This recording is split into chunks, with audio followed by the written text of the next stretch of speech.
的庙，南方体、北方体的建造是怎么来的哈？那再来，我们就是要讲到妈祖娘娘和郑成功的关系了。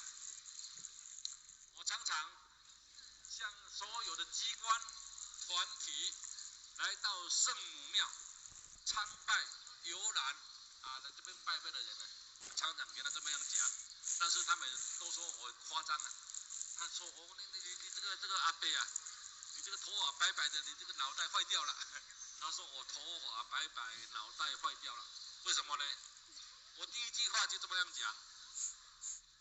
我们台湾人有今天丰衣足食，住在这个美丽的宝岛，要感谢什么人？要感谢在我们这一殿的最上面，妈祖娘娘，我们称她为鹿耳门妈、鹿里门妈。为什么要感谢妈祖娘娘？我们在台湾这边看妈祖娘娘有什么关系？关系非常大啊！在西元1661年，郑成功要登陆台湾的时候呢，就是妈祖娘娘助他潮水，不然他就没有登陆台湾了。那郑成功要登陆台湾的时候呢，他的这个文武百官，他的幕僚啊，没有算准，因为我们这个海水都有大潮、涨潮、退潮，所以他急着预计他的行程要攻打台湾，所以没有算到涨潮和退潮的时候，所以郑成功他在这个厦门主兵的时候呢，他要进到台湾来，他就没有去算这个问题了。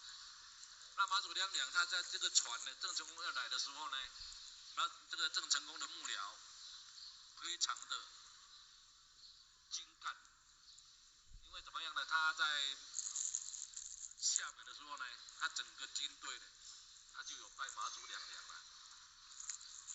因为这个统帅要有幕僚，他就先把这个在这个军队里面文官武将，他就先把他区分好了。所以他在船上呢，整个队伍总共呢有3尊妈祖娘娘，他就把他整个队伍称为：你们这个文官你就拜这一尊妈祖，武将呢你就拜这一尊的妈祖，所以分为文管和武管。我们各位等一下参观一下，全台湾省完全没有文武